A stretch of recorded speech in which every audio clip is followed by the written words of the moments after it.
The Bostonian is Matt Perrault. This is our city. The book is Dave Sherapan. Pay him. Pay that man his money. Together, they are The Bostonian versus The Book. You covered! You covered! 12 covered! Follow the show on Twitter at Boston versus The Book. How do you like them apples? Bringing you the best insight on sports betting news, Matt and Dave's daily picks, and an entertaining and unfiltered dive into the sports betting industry. Here's Dave Sherapan and Matt Perrault. And here we go.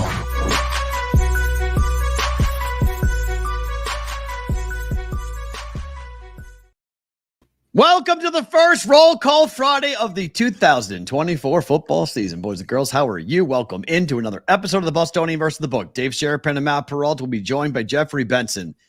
Back-to-back weeks for Benson. We got a lot to get to with Jeffrey Benson from Circus Sports coming up on the show in about 20 or so minutes. Stick around for that. You're not going to want to miss it. We are live on our YouTube channel at Boston versus the Book and on X Twitter as well. Same handle. Replayed on Sirius XM, channel 159, and on Sports Grid TV. Dave, house rules. Big one last night. How are nothing you? Like, nothing like the first game of the season. A standalone game getting called because of weather. And everybody scrambling to go, well, now what? The game was over. I should get paid on the over. Some books did. Shout out a couple books. Benny Betts reached out to me via Twitter and actually posted the house rule.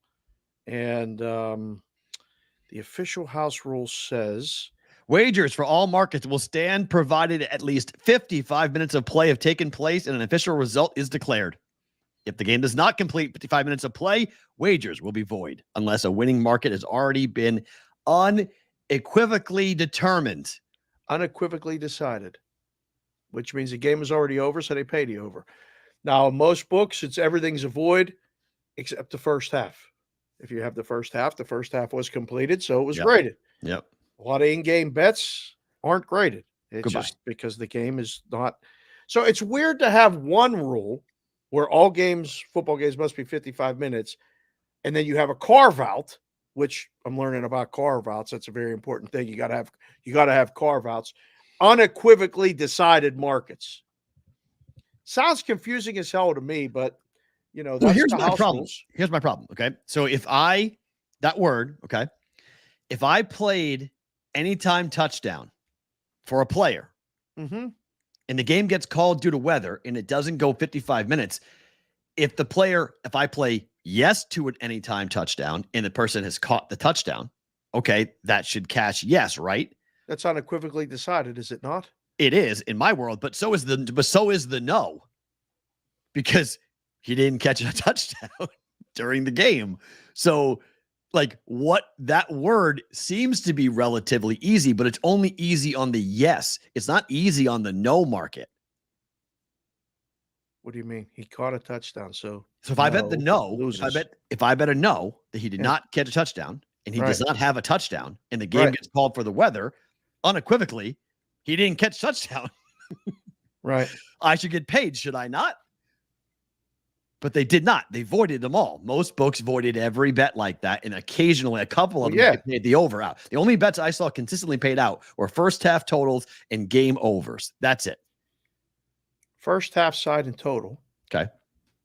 Is done. Unequivocally decided whether you have that in the rule or not. You grade that after the first half. You don't wait to grade that till the end of the game. You grade that at the end of the first half. It's done. You don't know the game's going to get postponed. Although if you were paying attention to the weather, you knew that it might be a possibility. Yep. It stinks. I mean, it's confusing. It's the first game of the year. You do all this handle, and you got to give it back. You think the book wants to give it back? No, they take the result, win or lose. That's the purpose of taking the bets and making the bets. So, people are like, oh, I want the money back and this and that crying. It's over. It's done. Let it go. It's just, and we'll have Benson on to talk about it because it's par for the course. The way the industry is going, it's absolute par for the course. That the first game with all the eyeballs, all the handle, gets called in the third quarter, and it doesn't get close to 55 minutes. It's not like it was close. Right. And the books called it in, rigged, weather, blah, blah, blah. Stop. It's a fake football game. Why are they going to start and stop? Now it? you're calling it a fake football game. You were Well, so it is. excited It's about it yesterday. Oh, it is a fake football game now. I never said it wasn't fake. I said I still would bet on it. I didn't say it wasn't fake. It's fake. It's a preseason game. It doesn't matter. Like, this is not, it doesn't count. So yes, you have weather in the area. Oh, how long? 45 minutes to an hour delay. Send everybody home. We're good. Like, game over. Like, we're not going to restart this thing. We're not going to have them go into the locker room, cool down, come back out, warm up, who's going to be in the stands? Nobody. Just kill it. Like, it was the right move. I was watching it going like, they're going to kill this game. Like, I'm going to get my money back. This is great. I was like, cause I was on the Texans -1, right? Down by 4. The second they attempted that 58-yard field goal, I was like, oh, the Texans know. Like, the Texans know the game's going to get called. Because that field goal had no shot. Shot. It was like, what are you doing kicking that ball there? I was like, it was just because they wanted to get one more attempt in, just game rep type thing. Like, okay, go ahead and kick it. Didn't matter to them. Missed it wide right by like 15 yards. I don't think it even made the end zone. So, like, it was way short. So, like, it was easy. It was like, okay, I knew. I was like, oh, the Texans, they believe the game's going to get called, which is exactly what happened. The game got called. So, if you got your bets back like I did, that's great. If you won, that's awesome. But, yeah, we'll talk about Brett Rippon later. He had the game. He was a star of the game last night. He was pretty good. I was entertained by both offenses, actually. Defenses sucked. Defense were so bad. Tackling was so bad. I was like, anybody going to play a lick of defense? Oh my, that was crazy. Brett Rippon. I think it's an epidemic in football, period. Tackling? Yeah. I mean, you can't sideways tackle now. You can't hit too high. You can't hit too low. It's getting harder and harder to tackle a guy. What'd you make of the kickoffs? Nothing yet. Oh, I made a lot of it. Yeah. What? Field position. Field position. I mean, when they catch the ball, they're going to get it between the 20 and the 30. No, they're going to return the ball a lot. That the design of that kickoff is to get the ball returned. Yeah. You're going to see a lot of returns. Yeah, it's almost like a pooch kick. They're going to try to get it, so they have to return it. They want you to. Then, the kickoff team looks like they want them to return the ball. They don't want to kick it through the end zone. I didn't realize start them at the 30. Only 22%. Only 22% of kickoffs were returned last year. Yeah. So that's why they want kickoffs. Yeah, they need kickoff returns. So now they're not going to do away with it completely. They want to keep the kickoff return a part of football, but it looks like it's going to be a major chore to return a kick for a touchdown. Maybe, or we're going to have a lot of flags as the players don't know the rules on kickoffs. So there were a lot of procedure flags during kickoffs last night. Well, I mean, the first one that went to the end zone. Everybody looked at everybody and was like, where do we put the ball? You could tell the refs were like, where do we put the ball? Put the ball to 30. Oh, yeah. 30. Everybody move it up. Like they didn't know where to put the ball. Right. Legitimately looking at it without sound. I'm watching it going, they don't know where to put the ball. Yeah. Which is, it's preseason for the referees too, Yeah. It's preseason. So they're going to have to get used to everything and figure out what's going on and how to do it and when to do it. I think field position is going to be a very big conversation early in the NFL as to where the ball will consistently be spotted. Between the 20 and the 30. Probably, or 30, consistently to the 30. If teams just say, forget it, boot it through. Yeah, but I don't think it's gonna be tough to return a kick past. If you catch the ball at the 10, I don't feel like you're getting to the 30 very often. Probably not. They're on you fast. I mean, the kick on return you fast. There's nowhere to go. Yeah. Everybody's standing still 5 yards apart, and then boom, it's very crowded. The beauty of the kickoff returns was there were lanes. There were things that there's no lane. There was no lanes. There's no wedge. There's nothing. No way you can't create a lane. Yeah. It's impossible to get to a lane because they're on top of you before the ball really even gets anywhere near you. Right. They're right there. And same thing for the blocking. The blockers, it's 5 yards. Like they can't move till the ball gets kicked. So it's like 2 steps, bang. And so the good returners, I agree with Vinny. Good returners will be able to make guys miss.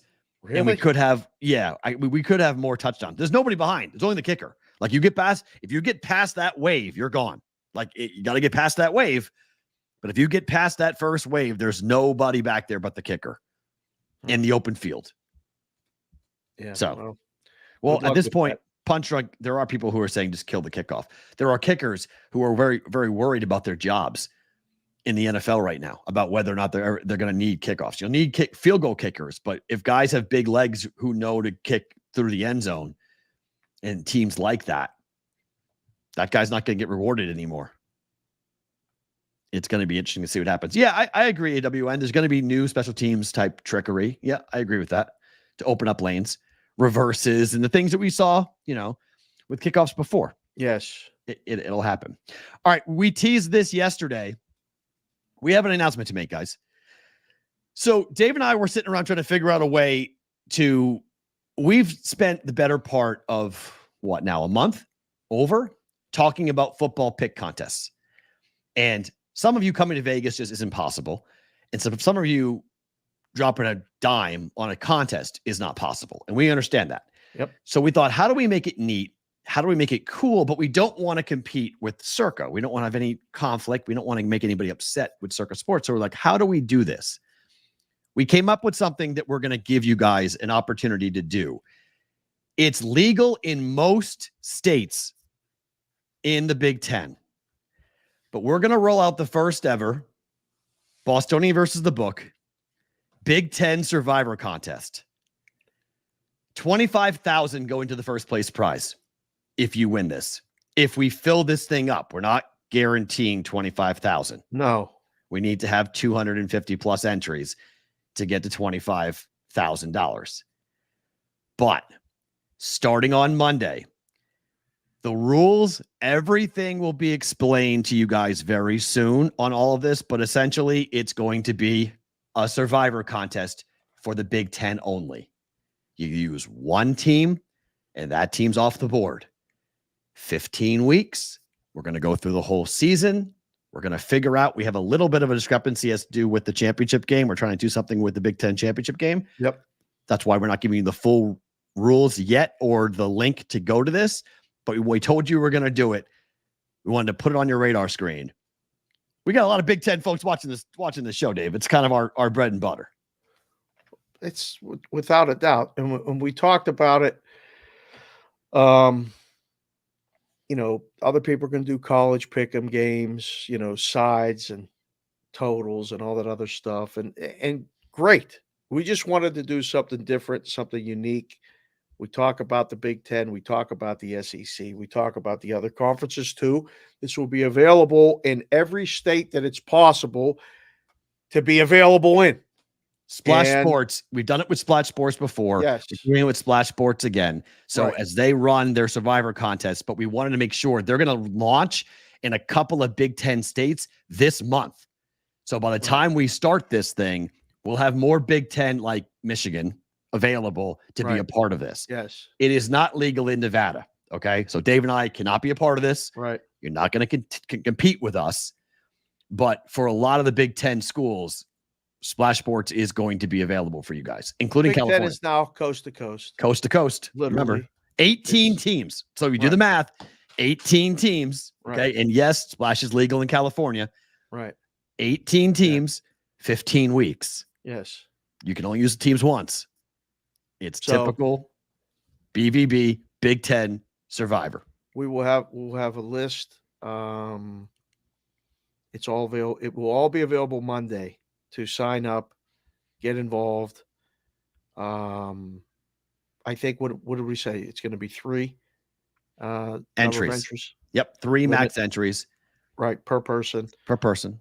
But it's going to be fun. It's going to be, something to talk about every week. And you can't just use, Michigan this first week, despite the fact you can and survive, but then, you got to leave stuff available, and somebody's going to have to pick Iowa at some point, probably, or somebody's It's going to about have to be pick- hard as hell. It's designed. That's right. It's supposed to be hard, Nathan. The beauty in everything that we do here on the show and in life, the beauty is in the hard. So you gotta work your way through it. It's gonna be a blast, and I got to get this little kink worked out. Otherwise, we would have given you everything today. So Monday, That's our homework assignment for the weekend. You guys will know. Are we going to have a link on the website? Oh yeah, we'll have a link on the website on Monday. That's what we're going to direct everybody to is to the website to go ahead and get it. But remember, USC, UCLA, Washington, Oregon. Yep. These are Big Ten schools now. Okay. So yeah, you got your Rutgers and your Penn States, and you've got your East Coast schools. You have your Midwest schools in Iowa and Nebraska and Ohio State and Michigan. Yes. But this is a coast to coast entry. Do we want to tell them the entry fee now or tell them Monday? No, we can tell them now. That's not changing. Yeah. It's $100 an entry, 3 max. Right. Okay. This is winner take all. Yeah. It's a $25,000 prize pool. It's the BVB Big Ten $25,000 Survivor contest that you guys can take down $25,000. If we get the way we want it to be done, and hopefully we're going to figure out a way to make this happen, essentially you're going to have to hold a team for the Big Ten title game. That's the hookup. Maybe. Yeah, that's the hookup. Right. Football guy, hold on that. Okay. Hold on. As we told you, there's some conversations to be had about states potentially coming online. That's one of them. So hold on. PA, we want PA legal. We got a lot of people in Pennsylvania who watch the show. Absolutely. Who want to be a part of it. Penn State fans, people. And yes, it's legal in West Virginia. So technically you just scoot down. But yes, somehow the entire brigade gets eliminated week 1. Maybe. That's maybe. Goroff, you can go to you can just cross the state into Arizona and you can do it. I know it's a little bit of a hassle to do it, but right. So it's a little more than that CBW. It's not the exact math on that. It's a little bit more because they take a rake out of it. So it's a little bit of a different deal than that, but it's about that. It's like 275 entries max. So you can pick against Ohio State in a Big Ten game if you want. You can be crazy if you want to go ahead and do that. But, there's strategy will lie in when you pick Purdue. Correct. Strategy will lie in when you pick Rutgers. In Northwestern. I don't know how many times anybody's going to pick Northwestern, to be perfectly honest. There might be a time you have to. There's going to be a time you have to pick or may pick UCLA when no one else is, and it works out. So it's a twist that I think is worthwhile. It's a fun contest. You guys have asked, for different things. You guys have, we've taken emails, texts, calls in person at the meetups at the shows. We've listened. We've tried to come up with something that's different. It's unique to us. I say it all the time. We all we got, we all we need. Mm-hmm. And this is what we're bringing you. So hopefully, you participate, it blows up. People talk about it. It gives us content, and you survive until week 8? I mean, this stuff will get real if you get halfway through. It will get very real. Turn $100 into 25,000. Yeah. Like it's possible. Like this is it. It's not, I think a lot of people are going to be not just Big Ten fans. Like we wanted to do college football. So we're like, how do we do it?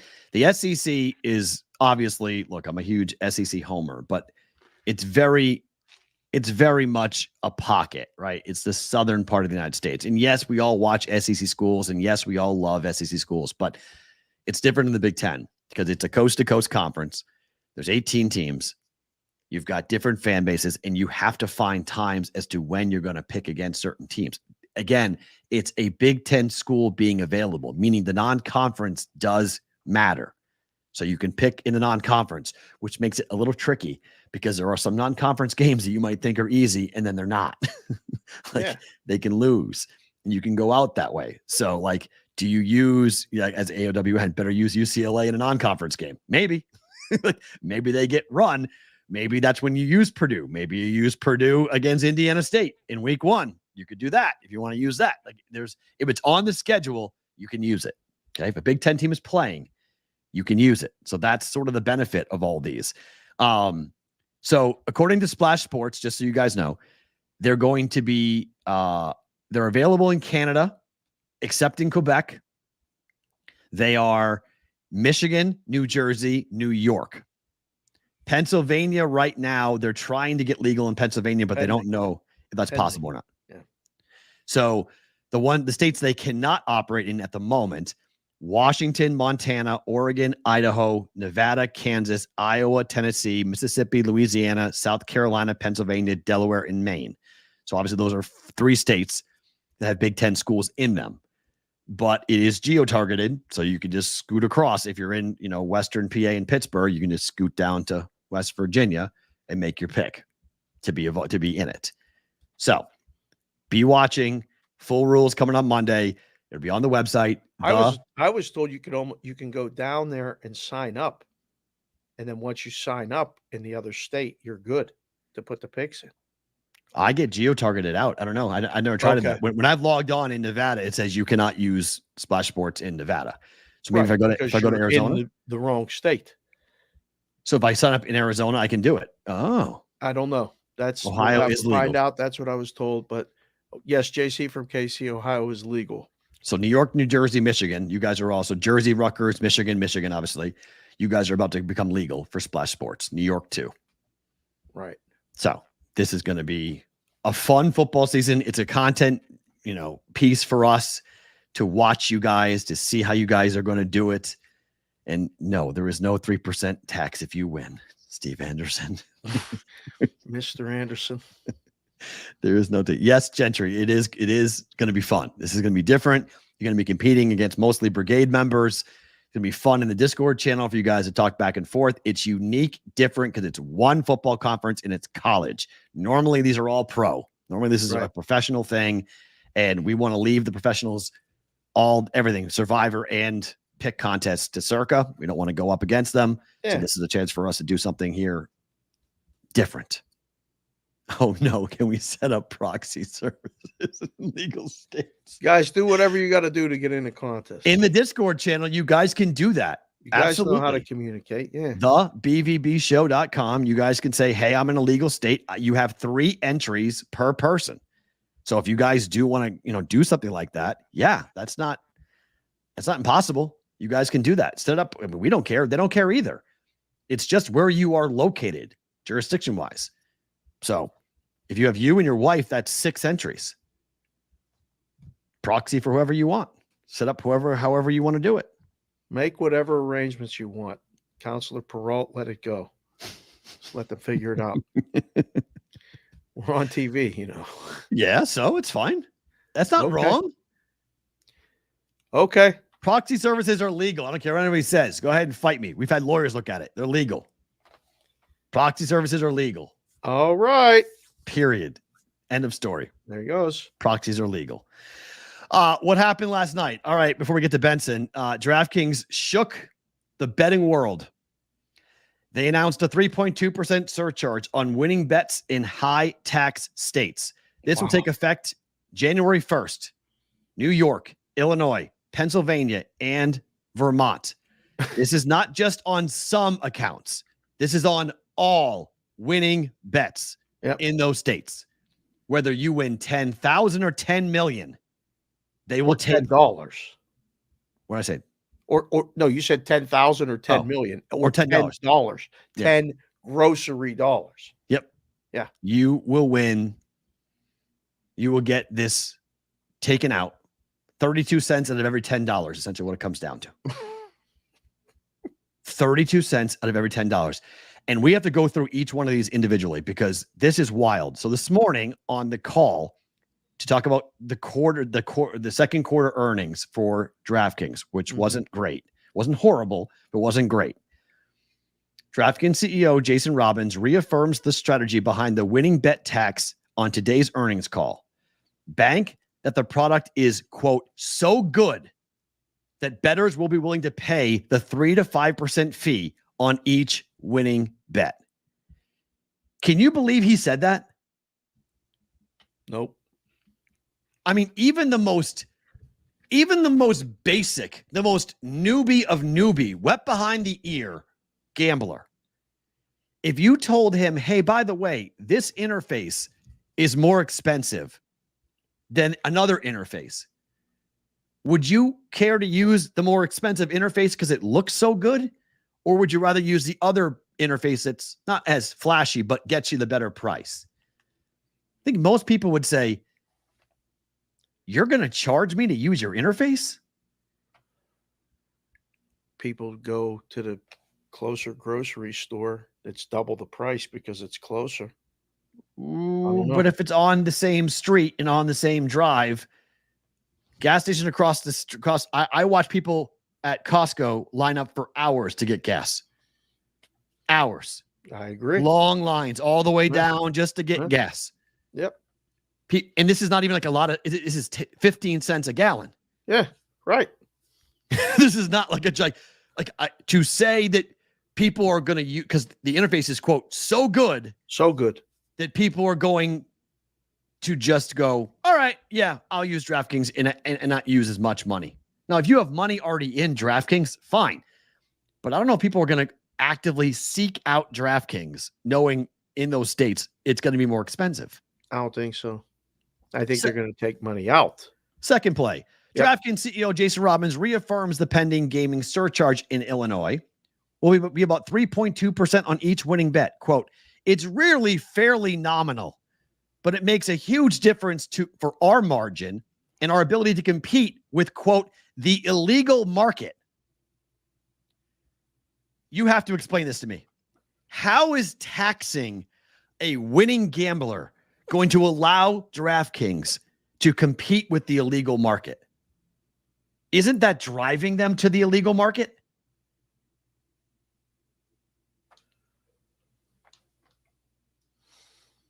Maybe.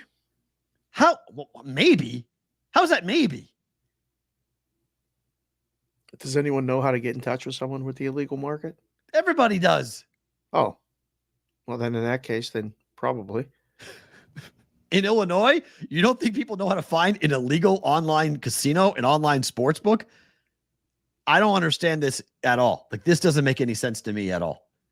To make this public comment in this way, it's very confusing. Because, as WV Punchline is mentioning, is FanDuel going to follow suit? I don't think so. And if they don't follow suit in this, oh my. Because I think this will be, I will be actively seeking someone else. I think there's a lot of players that are going to feel the same way. Yeah. On this.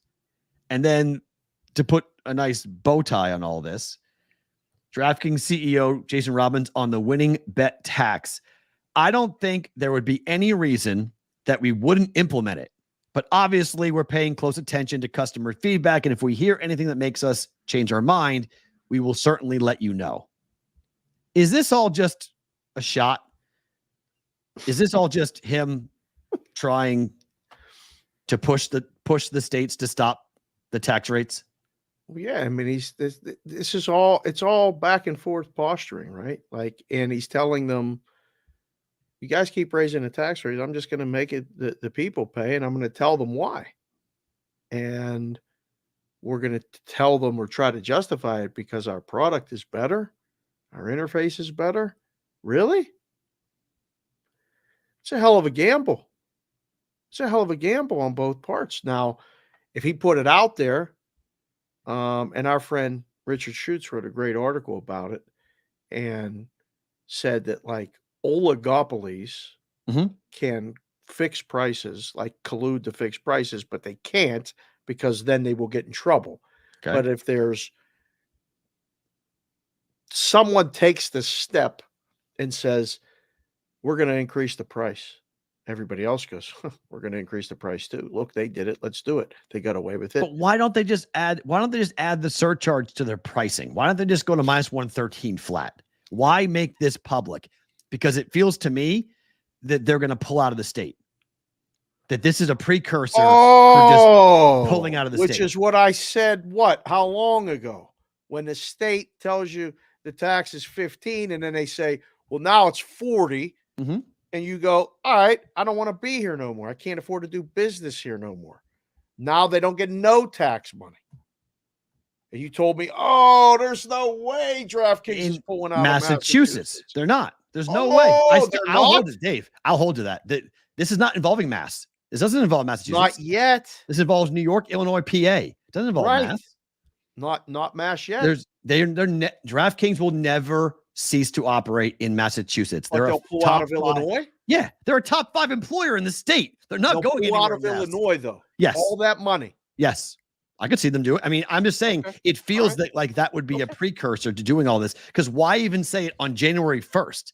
Like, what happens during football season? Like, I'm warning you. No, it's I'm happening warning in November, you. right? It has nothing to do with football season. What happened on January 1st? No, that's why he's waiting until after everything that happens in November.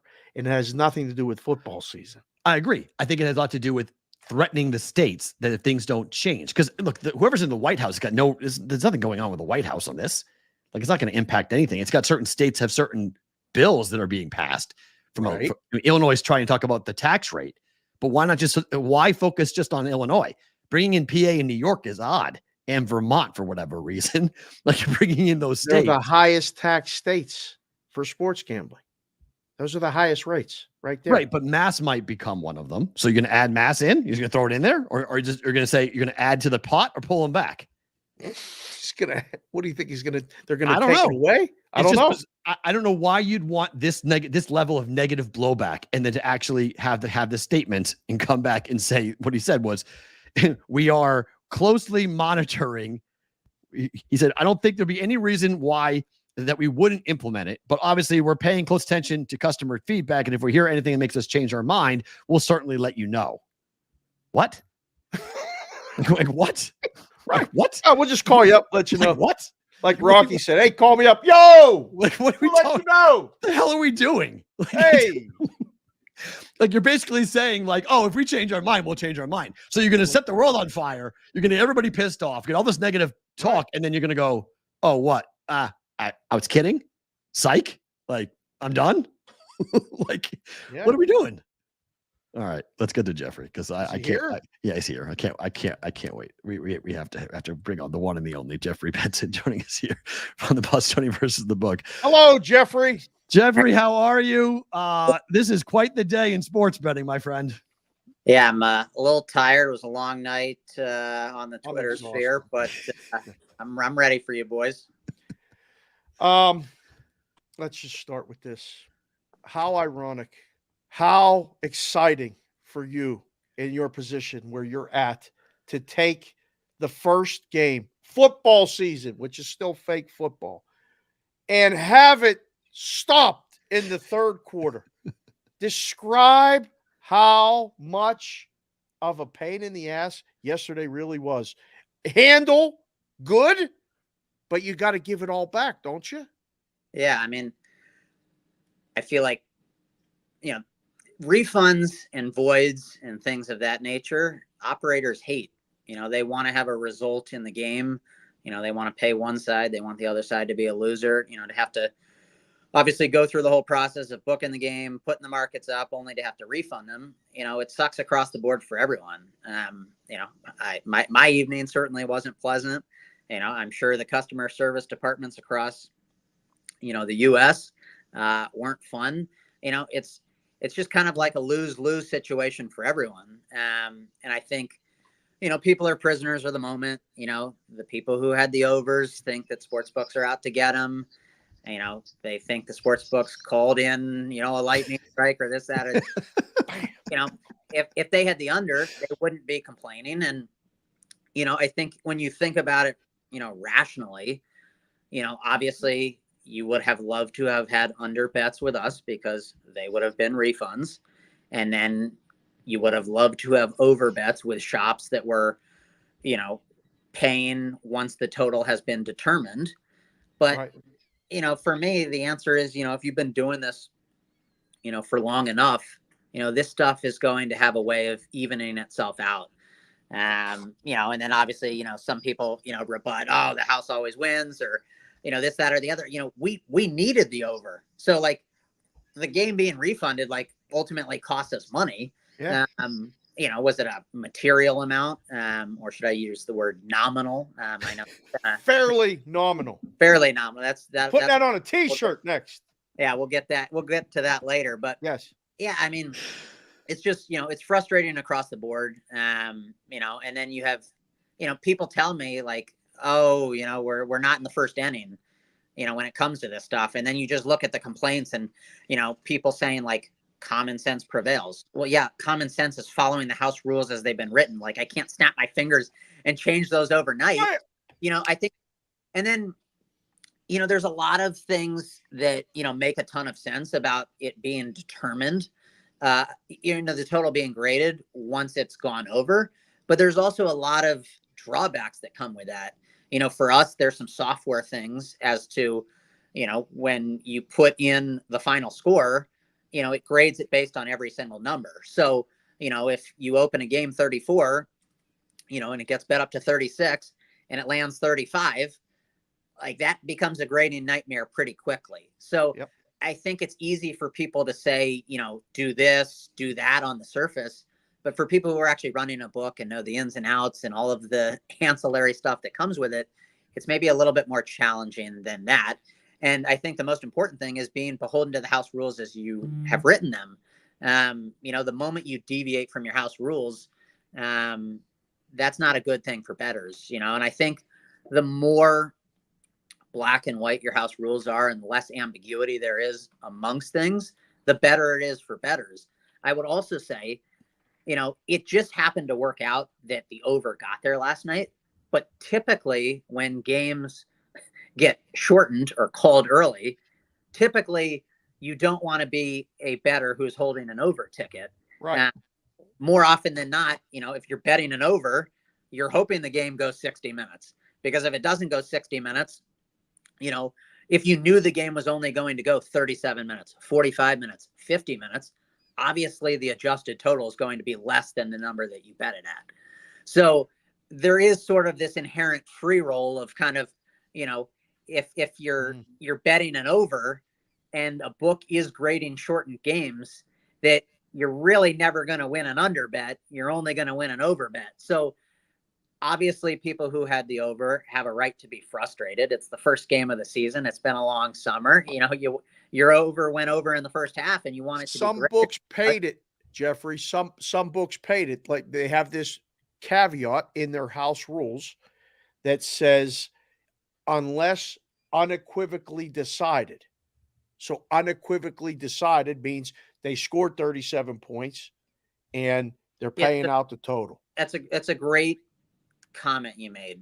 And to me, there's a lot of ambiguity in that statement. Maybe not with the total. I agree.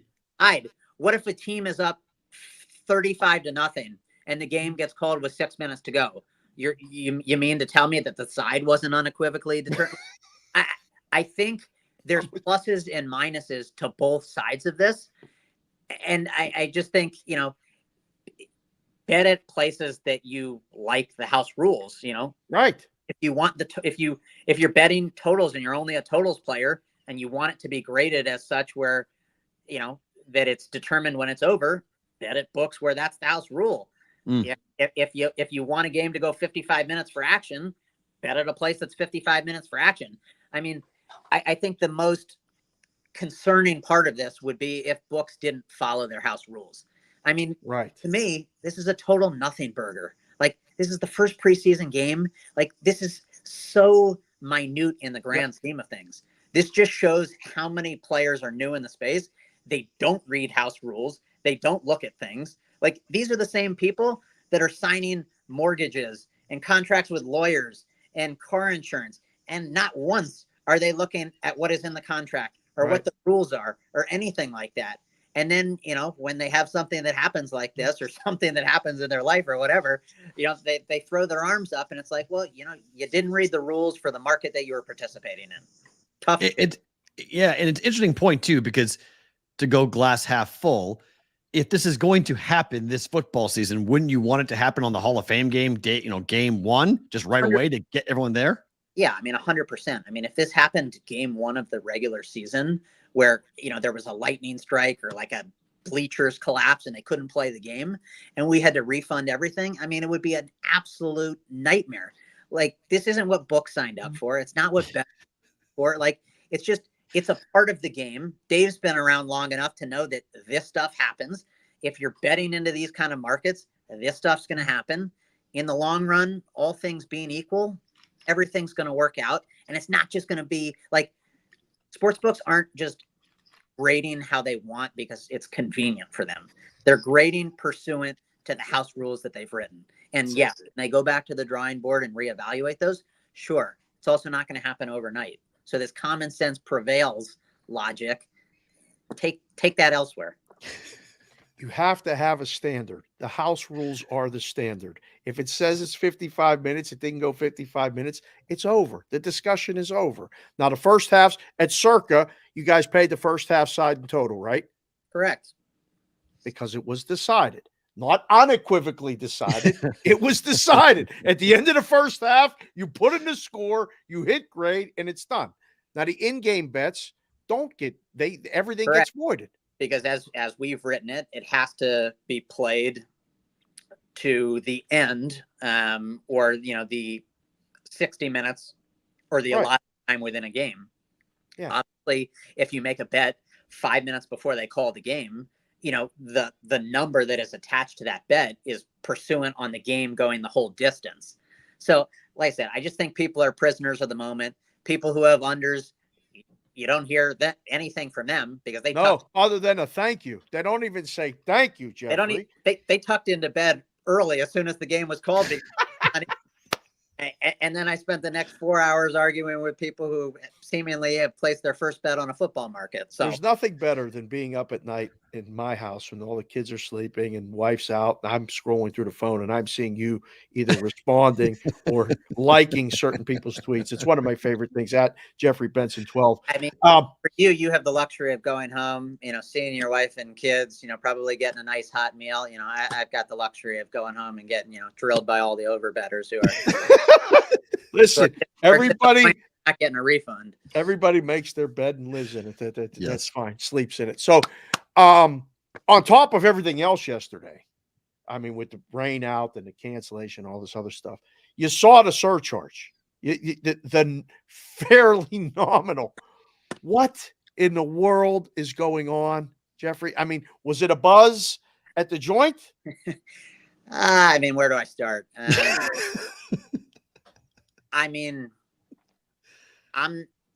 would say I'm usually not one to walk into the CEO's office and bark orders or speak my mind, but obviously I think you both know that that's a factually inaccurate statement. What I would share to the individual who handles PR at Draftkings is I would not be walking. I would be running into Jason Robbins' office, and I would tell him to probably never open his mouth again as it relates to speaking about sports betting topics. I mean, the disingenuousness of, every single statement he said yesterday was truly amazing. I mean, the fact that, he's like, oh yeah, we'll think about this policy. And if we happen to hear any bad news, maybe we'll revisit it. Like, are you going to hear one single thing that's positive?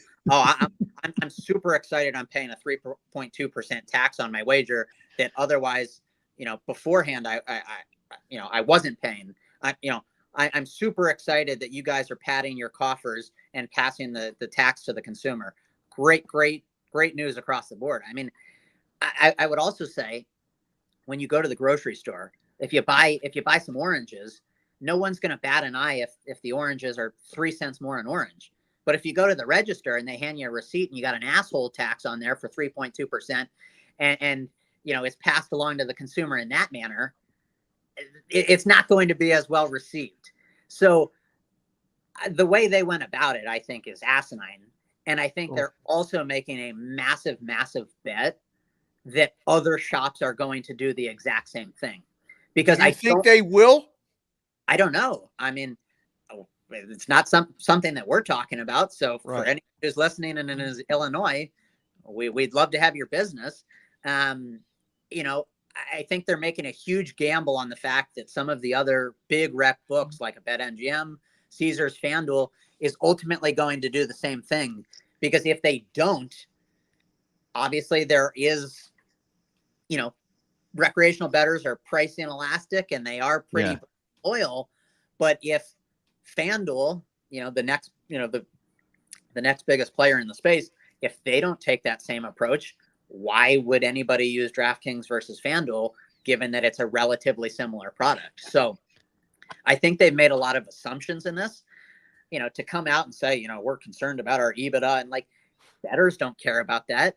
Like, maybe spend less on marketing, maybe get better, people in the risk room, like maybe do a number of different things to increase your EBITDA as opposed to passing it along to the consumer. But, I thought the things he said were interesting. I think this, I think when you think about the industry and where it's going, it's awfully interesting, the path we're heading down. And, the last point before I kind of turn it over to you guys, the thing I said this morning, and, I obviously you both know me well, and, I don't think I've ever had a kind word to say about DraftKings, but I don't put all the blame of this on them.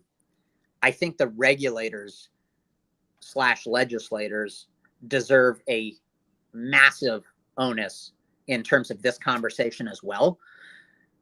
They are effectively forcing a lot of these books to make their pricing worse, or put some of these nonsensical surcharges in, because they have to, generate this taxable revenue.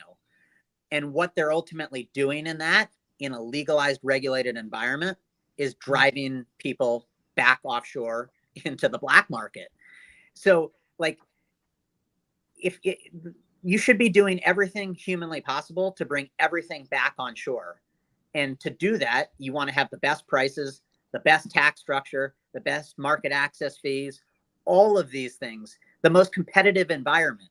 And they're doing the exact opposite. They're trying to make it so hard for people to operate and so onerous that people are going to go play with Pinnacle and Chris and Bet Online and these other places that, yes, they don't have the same, tax structure and other things that, that we do.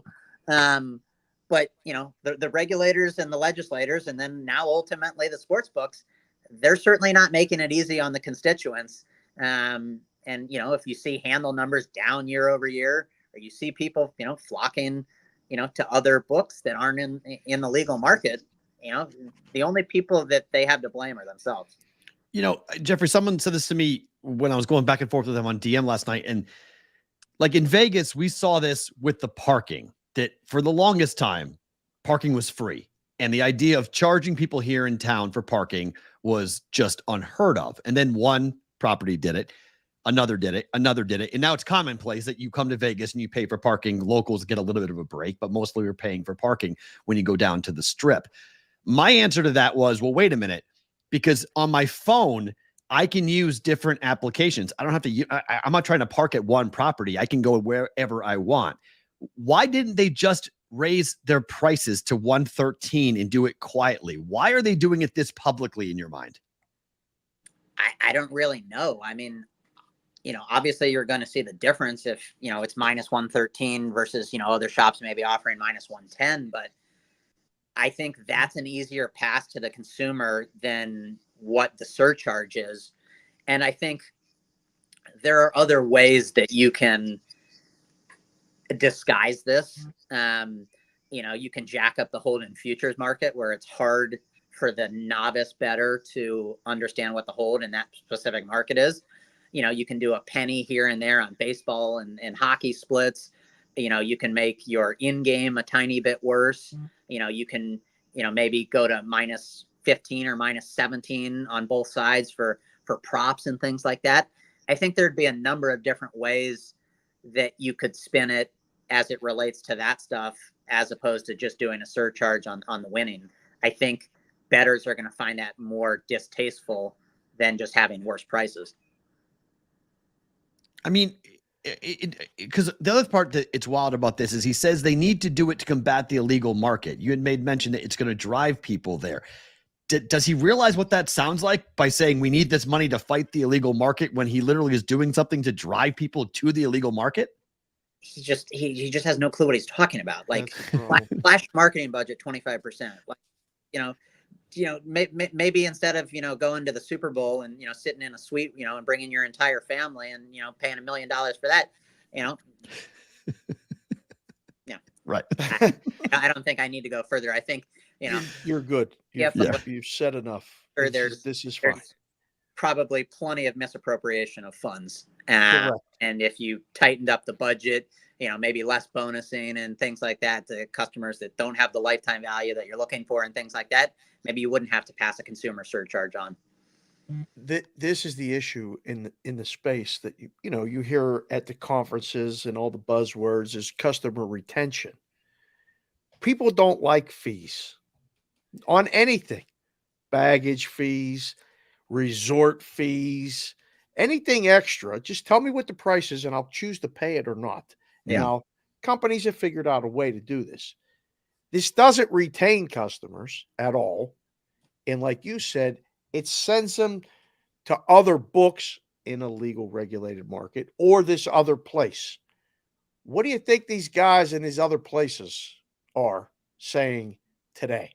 Like, because they got, I know guys that are like going, just sit back, don't do anything. They're doing it to themselves.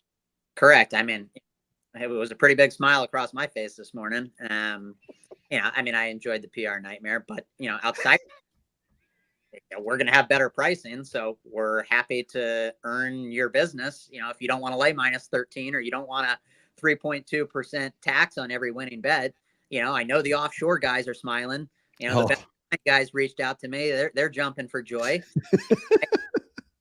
I think for some of the other big rec books, whether that's Caesars, BetMGM, FanDuel, some of those players, I think you got to be happy seeing this too.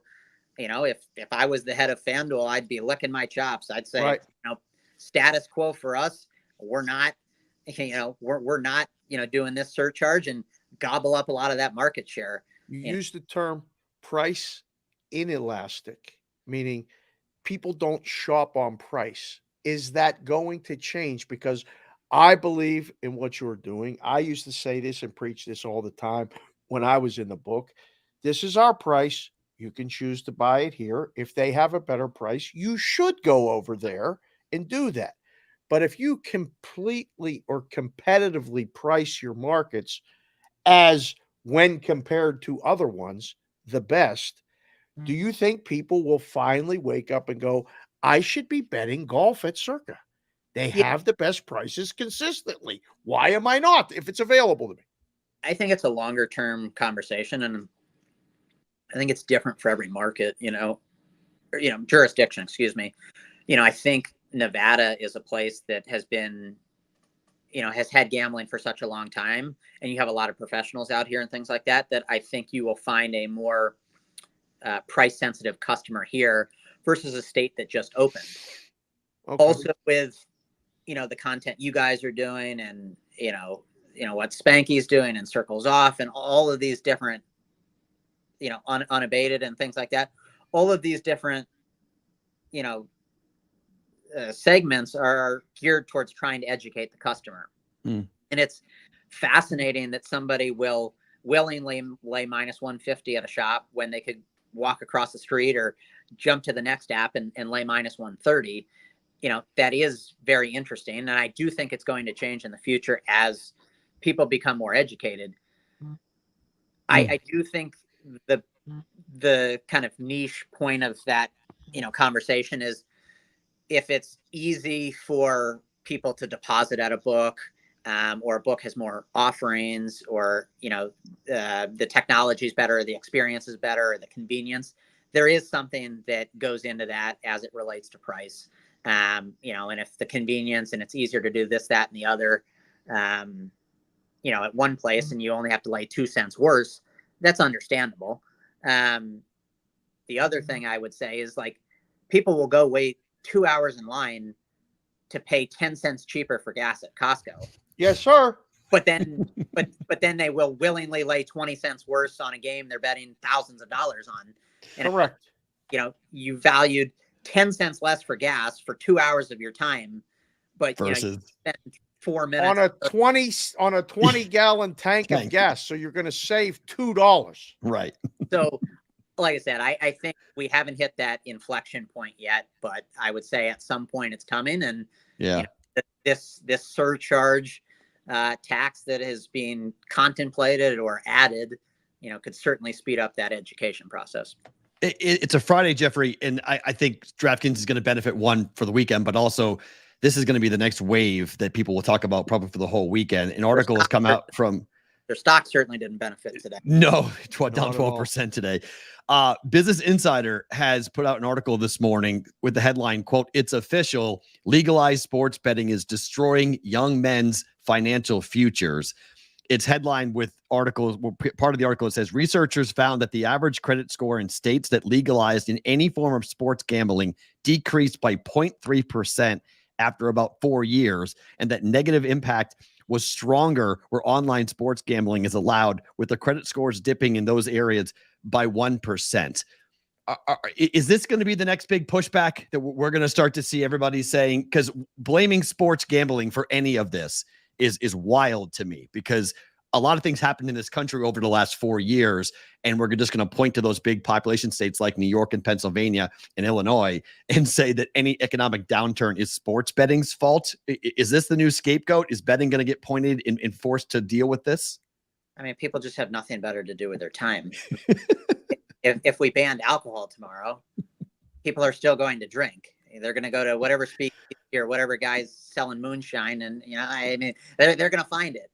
If we make marijuana illegal, people are still going to smoke weed. Like, I mean, legalizing gambling doesn't, in my opinion, really change the landscape of whether people are going to gamble or not in the United States. People are going to go to the local, bar, or the backroom bookie, Joe on the sidewalk. They're still going to place their bets.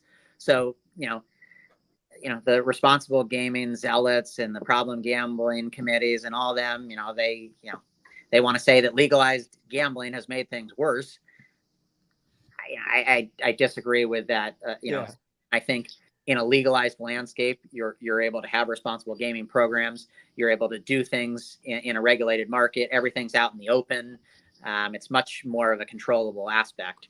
So, I think people just, like I said, have nothing better to do with their time. And they got to blame somebody, and they always blame the gambling. I mean, there's a fight at a game, it's because of the gambling. It's not because of the booze. It's not because of the other stuff. It's always because of the gambling. Last one for me, sir. We're going to be there a lot in the next couple days, with the Proxy stuff, and then Bet Bash next week. Is there any chance I could get a suite for the week? I need to stay down there. I'm gonna tell the wife I ain't coming home. I'm gonna live at Circa. I'm gonna be at Circa. Is there any chance I could get that done? Do you know a guy? I do know a guy. I'm relatively high up in the totem pole here at the company. With that being said, my application, George Riley Panagakis. Damn it.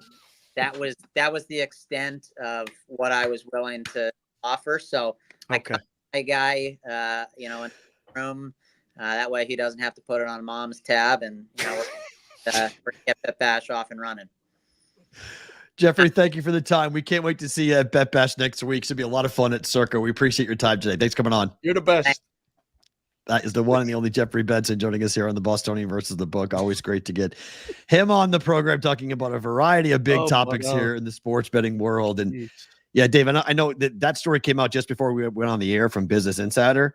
I mean, they're blaming sports gambling for everything. I mean, for everything. They found an 8% increase in debt collection amounts and a 28% increase in bankruptcy where online sports betting was given the go ahead.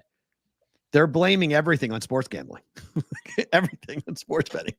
Well, you can't blame everything on it, but I mean, you're drawing a really big line there between the two without looking at a variety of other factors that have gone on in the world over the last 4 years. I'm getting a text from Wrong Side Robbie, my buddy. We're gonna have to get him on the podcast next week, but this is gonna be good. He's watching the show. Nice. I did lose out to the notebook guy for this week. That's unbelievable. Sorry. Jeffrey. Sorry. This is one of those things, P-Rolt, that there's a hint of truth in it. It's not all because of it. Of course, right? There's a million factors and all sorts of things, but like Jeffrey said, if you legalize alcohol, okay, or you take before prohibition. Let's go with cannabis. Okay, in Nevada, people said, there's a 5% increase in people driving high post legalization of cannabis. Of course. Like, that's news. Like that. Like one, we're now looking for it because you weren't looking for it as much before. Two, it's legal, so people are going to consume it more and feel more brazen to get behind the wheel. Like, yes, kids are going to get in trouble, but we're tracking it differently now because when you're booking a game on the black market, I'm going with credit and I'm coming to your house. I'm not going to a credit bureau to say, hey, this guy owes me this much money or this guy's, credit rating went down. I have to have the money to go to a legal sports book. I have to take the money out of my account and putting it down. You get in trouble more often in the black market when you're betting on credit, not betting with cash. You can get in trouble. You can bet your mortgage, bet your car payment, bet your student loan payment. You can bet those things. But those things were happening in the black market. Credit cards too, don't forget. Credit cards too. We're betting in the black market that way. We just don't have it being reported. Well, no, it's like bet with credit cards in other states. You know that, right? In legal markets. They bet with debit cards that have credit. Yes, you can't really bet on credit. Yeah. It depends on how each state's different. But my point is, you can't track that.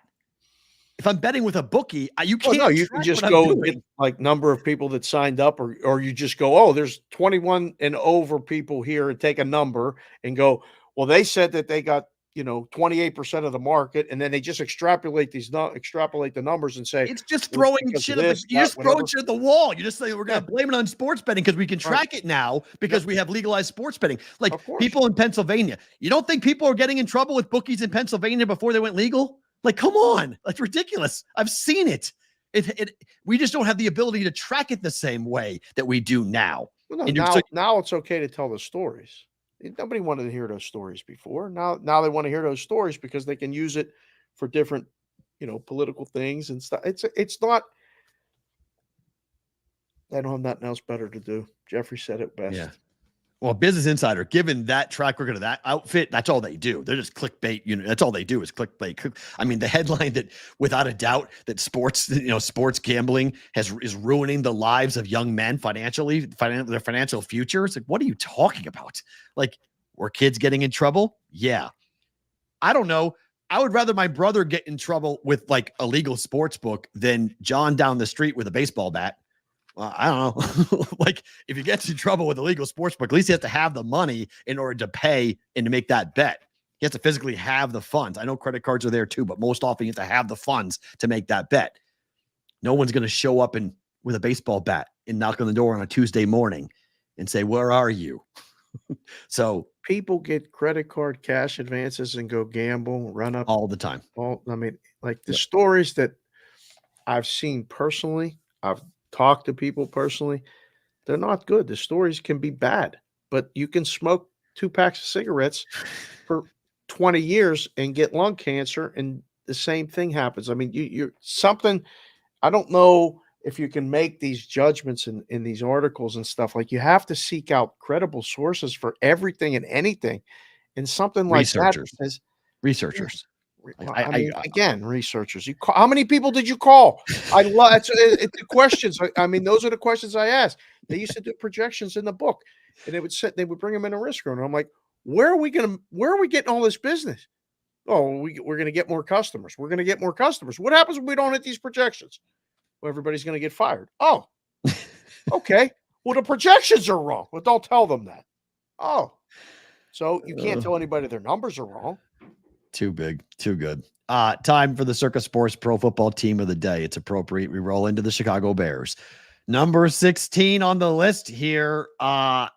Win totals 8.5. Heavily juiced to the over, -160 at FanDuel. These numbers tend to say the Bears can win the division. Do you agree that the Bears? People that really think the Bears are going to win the division, especially after last night. And slow your roll. It was the first game. Oh, God. If you're taking anything from last night, you got a problem. Don't take a single thing from last night. They weren't playing defense. They're playing vanilla, no-show defense. Like, it was just bad tackling and no scheme. Come on. You can't take anything from last night, positive or negative. Yeah. I don't know. I still think Detroit and Green Bay are going to be a step ahead of I would agree. Chicago and everything that they do. I don't want to say that they can't win it with a rookie quarterback, but it's a tall task. They have to have a great defense, and I don't think they have a great defense. I will say this. Schedule is not that bad. No, schedule's favorable. Okay, the bye week in week 7 is not great, but they open up with Tennessee. They're going to be without DeAndre Hopkins probably in week 1. So that's a team that already is pretty bad. Okay. Maybe the worst team in football without their best player. Oh, geez, they play Houston in the regular season in week 2? And that's why they weren't showing anything last night. Nobody was showing anything. Know that. Anything. So I think they go 1-1 to open. Fair? Yeah. Can they beat Indy on the road? Wait, so their first 3 games are against like a division travel through the AFC South? Yes. That is so weird. Uh-huh. So at Houston, at Indy. 1-2 or 2-1? 2. I think 1-2 or 2-1. They split the road games. Hold on. I don't think. I think they're probably 4.5-point dogs at Houston, maybe 3-point dogs at Indy. Right here. Hold on. Stop speculating on the numbers. Hold on. Chicago. 4.5 favorite in game 1. Oh, right. Yeah, against Tennessee. 3.5 dog. Ooh. 1.5 dog. Ooh, lower than I thought. Okay. Yeah. So I say 1-2. I'll say 2-1. Rams are at home. Pick them. Wow. Pick them. I think they'll win that game. I have a loss. 2-2. Carolina win. Win. 5.5 point. You are 4-2. I have 3. You have 3, 5 games. So do I. Jacksonville overseas. London. Lose. Yeah, I have a loss too. So I have them with 2 wins. Then a bye. I have 3 and 3. Tennessee and the Rams. No, I have 3 wins. I have 3 and 3. So you have 3 and 3? Yep. All right. So we go 3 and 3 to the bye. How do you feel about this bye being that early? That's a real early. I'd rather it be later. Yeah, obviously. I think well, you asked me how do I feel about the bye. I feel I would rather it be later. That's how I feel. 7 because then we go road, Commanders, Cardinals. Split. 3 home games. Patriots, Packers, Vikings. Wow. Right. Win 2 of those 3. Okay. And then the gauntlet. At Detroit. 6 and 5. At Detroit, that's Thanksgiving, they lose. At San Francisco. They lose. At Minnesota. 3 straight roadies. Probably lose the third game. All 3. Gamer. Yeah. And I don't know if they beat Minnesota at home. They might beat Green Bay. So they're favored at Washington. They're favored by a point in Arizona. And they're favored against New England. But then it's Pick'em against Green Bay. -3 against Minnesota. Away 4.5. Away 6.5. At Minnesota favored in that last game. So maybe they could win that. They'd have 7 going into that. Yep. And then Detroit, Seattle at home, and Green Bay on the road. They got to win 2 of those 3 to get 9. Yep. That's possible. Well, that's a great number. What's the juice with the 8.5?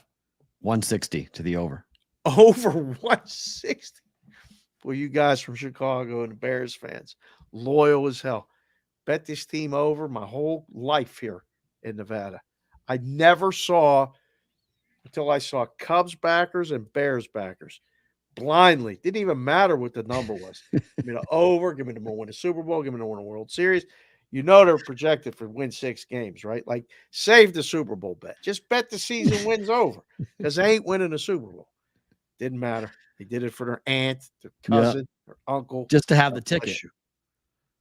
Just to have the ticket. They just wanted to have the souvenir. It's fine.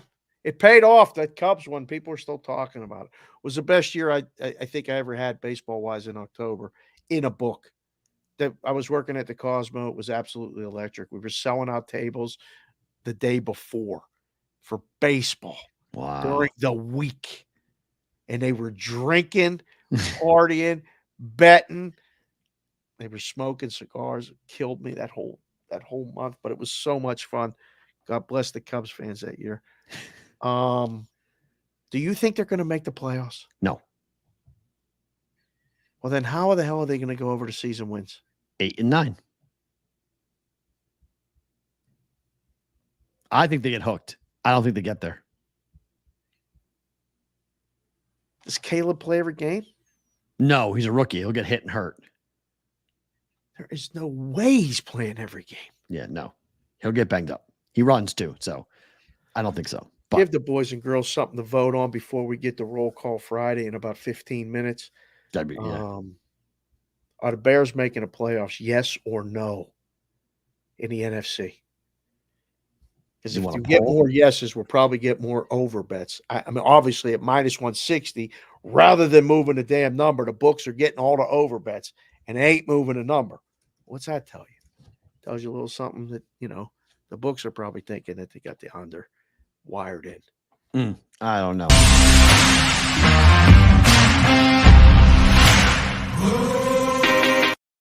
Time for the Brigade Proxy story, NFL pro football story of the day today. Circus Sports, we've got them with the Million Survivor. Westgate, we got them with the Super Contest. All open for business. We can be your proxy for each and every one of those contests. 702-570-8255 is the text number. You guys are texting us a lot. You're emailing us, thebvbshow.com. How do I know it's contest season? Our email and text numbers every day. We're getting them like a lot. I just booked an appointment for tomorrow morning. Beautiful. So let's roll. So we got a lot of good things happening for us coming in. A lot of people coming in, being a part of it. You can go to thebvbshow.com or you can send us a text message. That's the preferred way. 702-570-8255. Tell us, are you already here? If you're already here, awesome. We'll come see you. If you're going to be here, tell us when you're going to be here, and we'll book an appointment to get you set up and signed up and good to go. So tomorrow, I will be at Circa a lot tomorrow. So if you guys are tooling around and you're in town tomorrow, I'll be there for 4 hours or so between 10 and 2. Come on down, Pacific. I got you. So I plan on being down there and watching things happen. Have some fun. So we'll have that for you guys coming up on that. So the Brigade Proxy Service NFL story of the day. I mean, really? Yep, I mean, let's do it. Let's do it.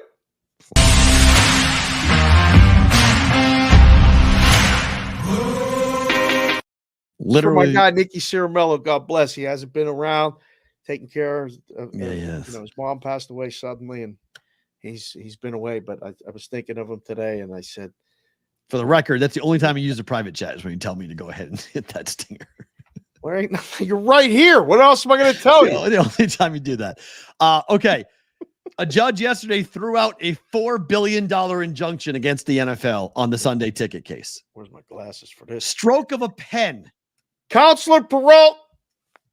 Stroke of a pen. Zip. We're gone. Wait, what? Done. You were counting that money they were sending you.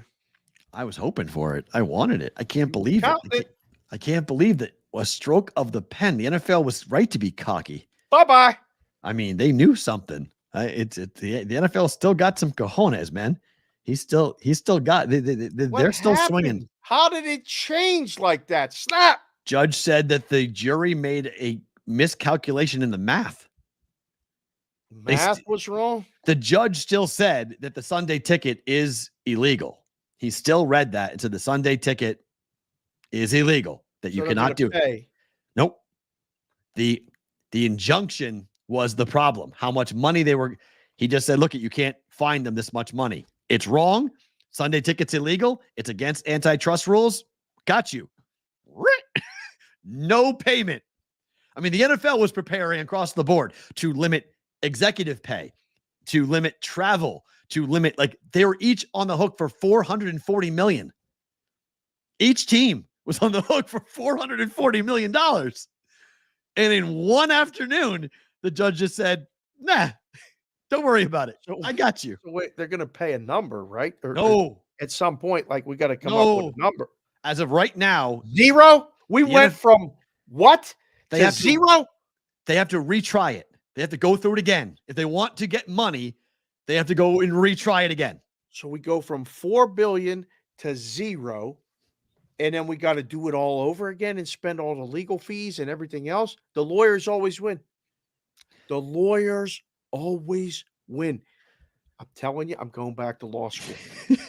Mom, if you're watching, and I know you're not, I love you, and I will become that lawyer that you wanted me to be instead of going to Curacao. I would have went to law school, and I could help somebody with this. Zero. That's it. Zero. NFL will not pay a thing, even though the antitrust was upheld. That yes, the Sunday ticket is illegal. What they did was illegal. But no, we're not charging them. They don't have to pay any fines. We're all good. Move on to the next one. It's like, wait, what? Yeah. It pays to be the NFL in America. It pays to have a lot of money and a lot of big price lawyers who can find one little tweak and find the right judge. They went judge shopping, supposedly, and they found the right judge who just. So if it's illegal, are they going to do it again this year? Yeah. Oh, yeah. That's Mike Florio speculated that the NFL should probably just disband the Sunday ticket and get and that's how they get out of it. They just go to the judge and say, hey, we're done with the Sunday ticket. No more. But you can't do that because YouTube is paying you a whole lot of money for the Sunday ticket. So you can't do that. Well, they could give the money back. They could. You think the NFL is giving money back? So we'll watch this, but as of money to coming to all of us who had the Sunday ticket for the better part of 10 years, SOL. Sorry, Zippo.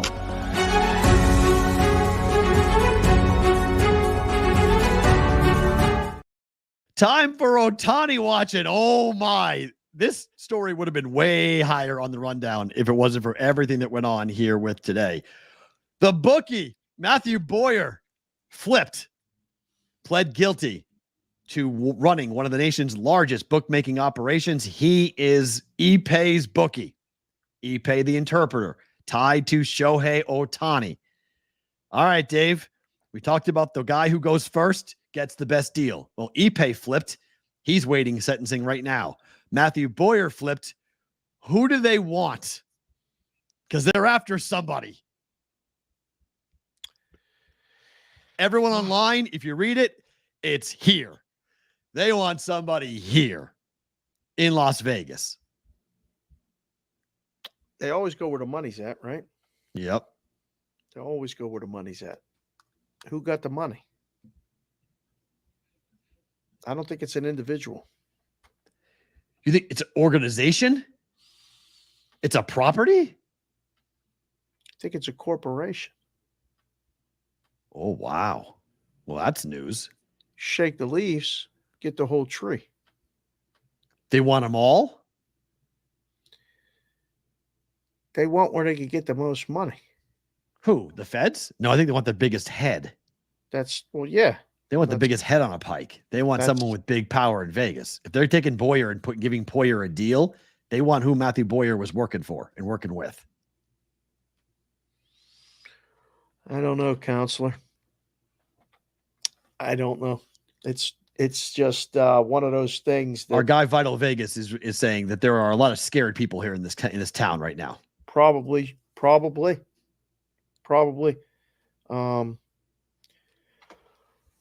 It's a close-knit town, and there's a lot of people that have been here a long time, and you just kind of wonder ultimately what in the hell went on and what the hell has been going on, for how long has it been going on. They keep asking the questions and getting to people and stuff, and this is a big one. I mean, this has direct ties to Ippei, who has direct ties to Shohei.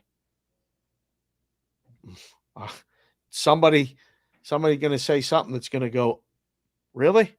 I don't know. I mean, maybe not. Maybe it all, with the stroke of a pen, the NFL made a $4 billion go away. Mm-hmm. Maybe this will all just go away. I don't know. Well, I mean, did you read it? Yeah. Like, I read it. It's not all going away. I don't know. You got guys. Look, the government got their heads. If you want to play devil's advocate and say, okay, wait a minute, they got Ippei, they got Boyer. They might be satisfied with just getting those two. They pled guilty, no court case. You can just can MLB get this to go under the rug? Because MLB would love this to go away. They do not want a court case. They do not want Shohei Otani being called to the stand to testify as to what he knew, when he knew it, and how he knew it. Do not want that. I don't know. It's and talking to a lot of people around the whole thing. And then, Rybeltowski did a great job writing it. Yeah. That's where you could see it at Sports Handle. He wrote an article about it. Some other people wrote articles about it. I'm with you. I think there's a further thing, but this could be the end. They got their guy. No? If they're not interested in going higher up, they got their guy. Yes, but that's not what people in Vegas believe. Right. People in Vegas believe that there are casino executives that are going to have to answer for all of this. Will it happen? I don't know, but I'll be curious to see how it goes down now, because you have Matthew Boyer pleading guilty, saying, yes, I ran a huge sports betting operation, and the drip of Major League Baseball players that bet with him, that also stops. Because that was also a problem for MLB. Like every couple of weeks, we were getting another player that had ties to it. Yeah, they never could prove that they were doing it, but guys were getting suspended for it. See, this is like one of those things. Yeah, but if they got him and he was involved with other guys, like they're going to have his list. Okay. So plea, cooperate, and give us your list. This got to go away sooner than later. Mm. All right, roll call Friday time. Right, we're gonna now, get this in here. We got one more story.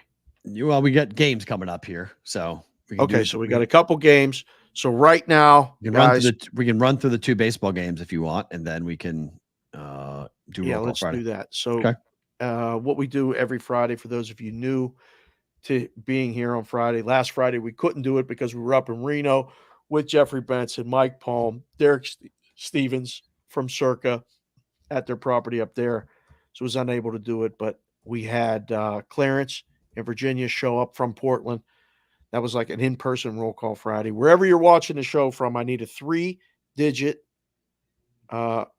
area code of where you're watching the show from, or where you live and you're watching the show on vacation.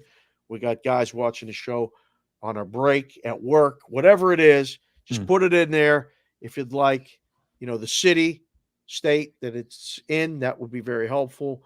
If you have a weather report, you want to shout out, something like that. Super chat puts it in a different color, automatic see it. It's all right there.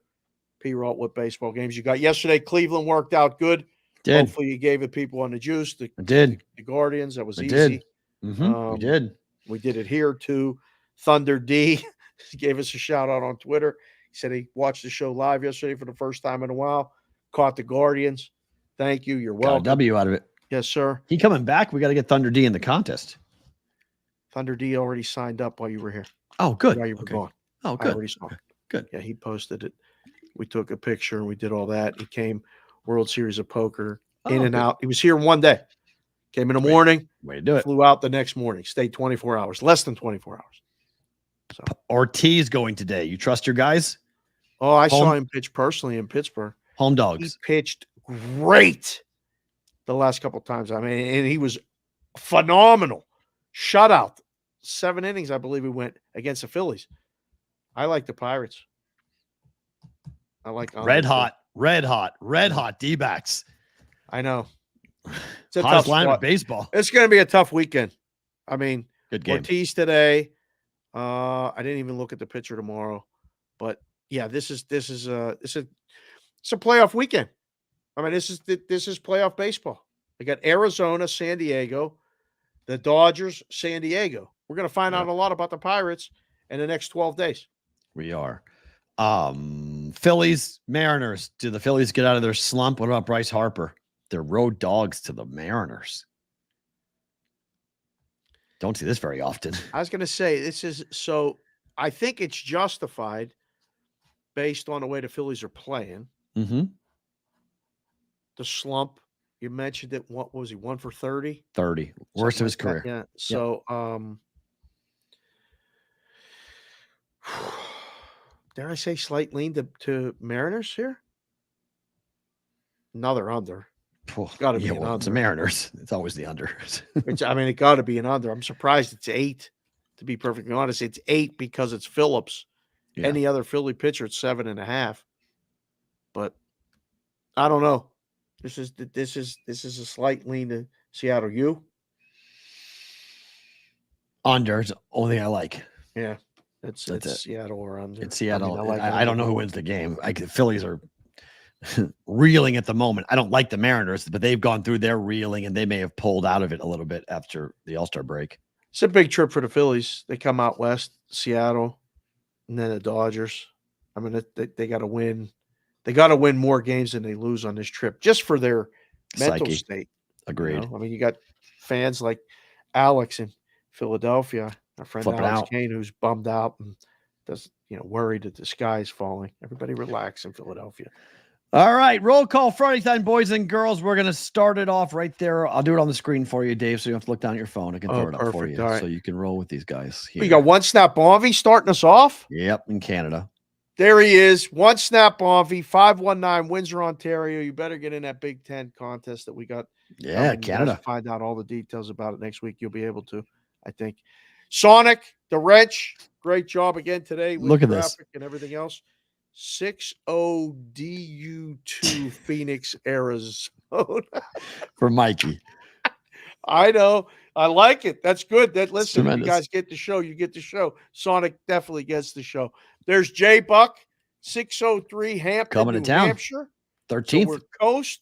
We're 2 countries and coast to coast so far in the States. I think the total today is 30.5 on the States.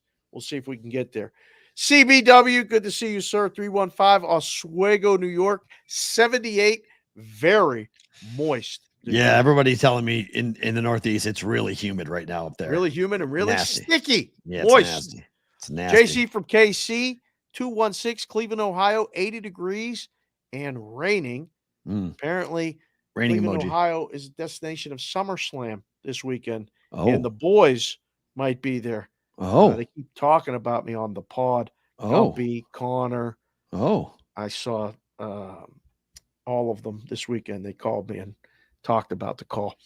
Oh. So enjoy Cleveland if you guys are there. JPC to 4-313 is Detroit. For those of you that don't know, that's Michigan. Brandon S is new because he just noon handle and just Cleveland.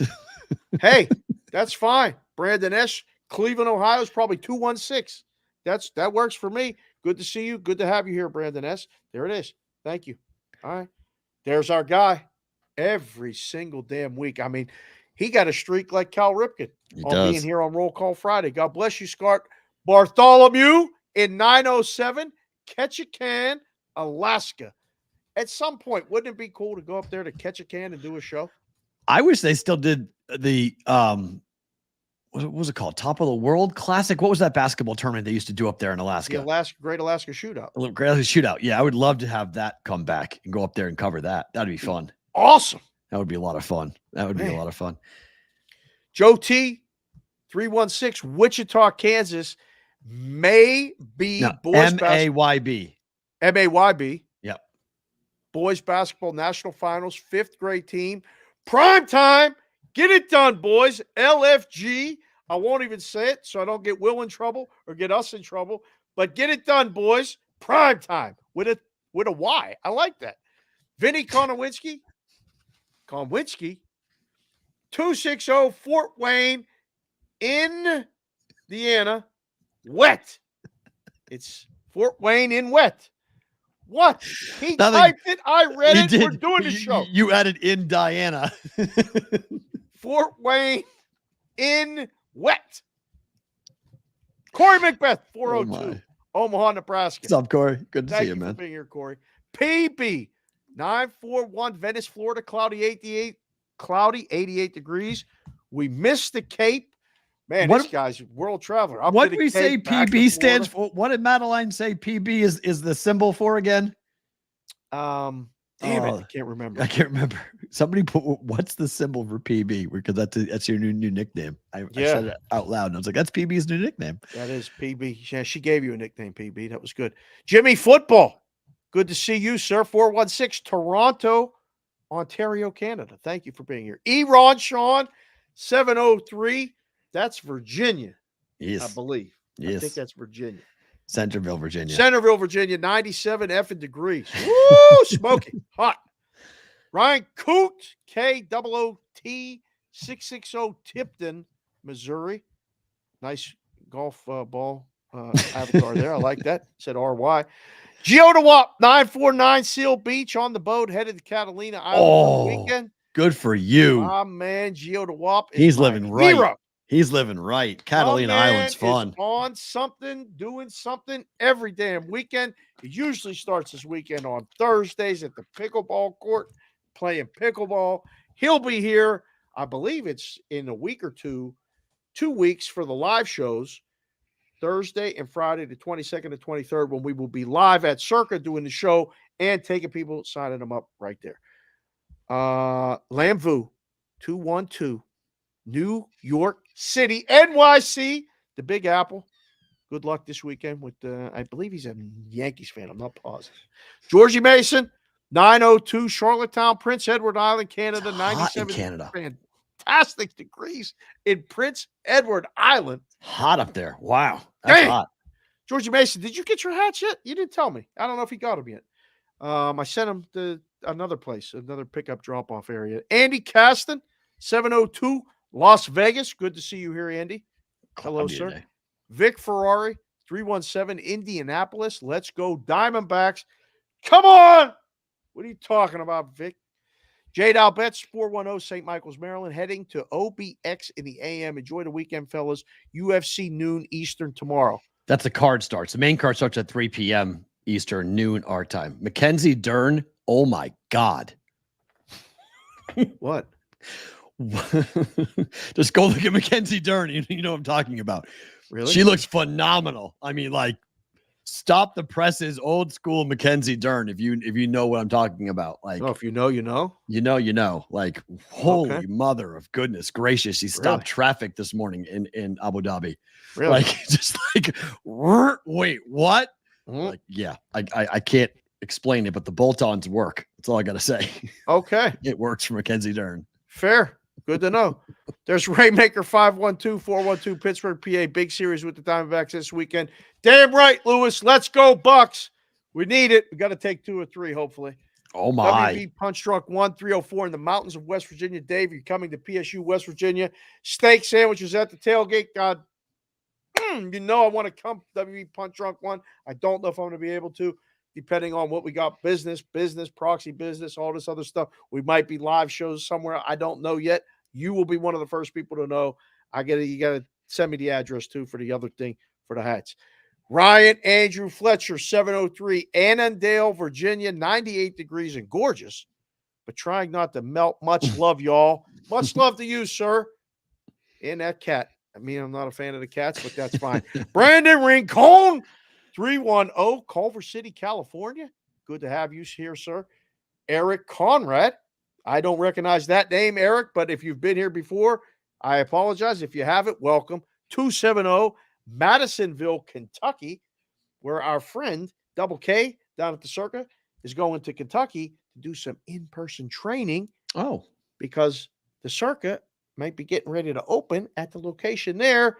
And I ain't never been to Kentucky, but I had a conversation yesterday with somebody. I said, maybe P-Roll want to go to Kentucky. I don't know. We'll see. Like, where are we going, though? It's where we're going. Lexington, I'm in. Fly to Nashville. It's 30 minutes from Nashville. Down to Lexington? I don't know. He said the location. He flies to Nashville, and it's 30 minutes away. Huh, so okay. It's in that area of Kentucky. Whatever. Sure, I'm in. Jimmy Burke, 13, 718 Queens, and Tess, I am a degenerate. I know you meant yes, but you said Tess, and I read what you put on the screen. Anchorman. Social Giant, 319, Cedar Rapids, Iowa, sunny, 86 degrees Fahrenheit. Nice. Damn, look at that beard. I love that. I love that beard. Vitalis, 916, Sacramento, California, NorCal, all the above. Great to see you here, sir. TP, are you with me? Question mark. 206 Seattle, go Mariners. Blue Angles out making noise right now for Seafair. Blue Angles? Isn't it Blue Angels? Blue Angle.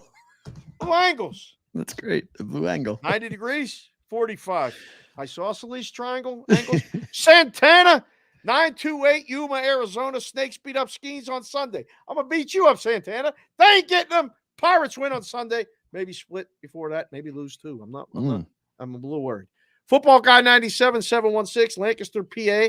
Time for a beverage. My man, you deserve it. Thank you for being here. G. Berg, there's Lair, 716, Buffalo, New York, chilling and grilling. Changed his avatar. It was a picture of me and Lair before. Now it's a picture of Mike Palm and Lair. That's fine. I notice everything, Lair. You're all right with me. You're always good in my book. Rosie, 415, Bay Area, 60 degrees and foggy on the microphone. Matt Gentry, 480, Mesa, Arizona. Nice picture. Yeah, right. That's gorgeous. That ain't here. I don't think so. Blue Spader, hello, sir. 702 North Las Vegas. Beat 'em Bucks. Big weekend. Pirates.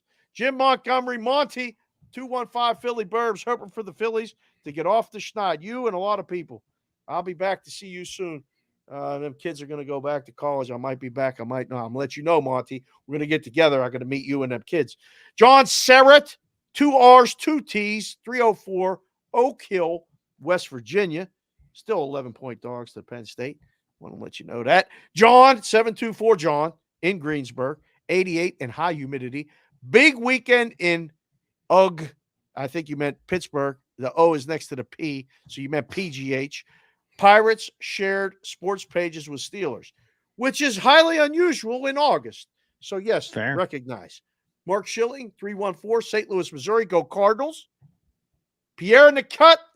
Coming to sit in a barber's chair and get a haircut and do the show. Stay tuned for the details of that. Indianapolis, Sports Avenger, 724 Hermitage, PA.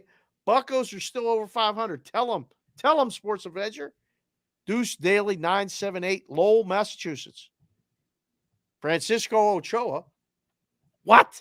No longer 760 Escondido, California. Moved to 951 Hemet, California. Much sunnier here. Damn, it is much, and it's hotter there in Hemet. Hemet is hot. Played a lot of softball tournaments in Hemet. Oh, okay. Mikey Awesome, another wrench. Love you, sir. 757 ODU Brigadeville, Virginia. I heart hashtag BVB Brigade LF go. The Juice, 602 Phoenix, Arizona. 104 degrees, monsoon season. Been cloudy as hell here all day. Might as well just rain at some point. Red Sox and Twins money line parlay. Thank you, the Juice. Kevin Whitrock, 319 Iowa City. Currently in the 563 Davenport, Iowa. Double dab right there. Ashley B, Mrs. J Buck. Hello. Good to see you, Ashley. 603 New Hampshire. Thanks for letting the kid come out and see us. If you ain't coming with him, we'll take good care of him while he's here, and we'll send him back in 100%. T Sizzle 58814. Tim, Erie, PA. 83, sunny on Lake Erie. Sounds nice. Ian Lights Out. 718 Brooklyn. 87, feels like death. I don't know what death feels like, but I looked it in the eye.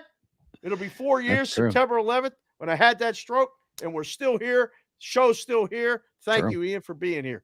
Alan Spatana, 507 Mankato, Minnesota. 92, sunny, sweaty, and humid. Midwest. Sounds like a title fight right there. Sunny, sweaty, and humid. Christian Hastings, what's up, C-Hass?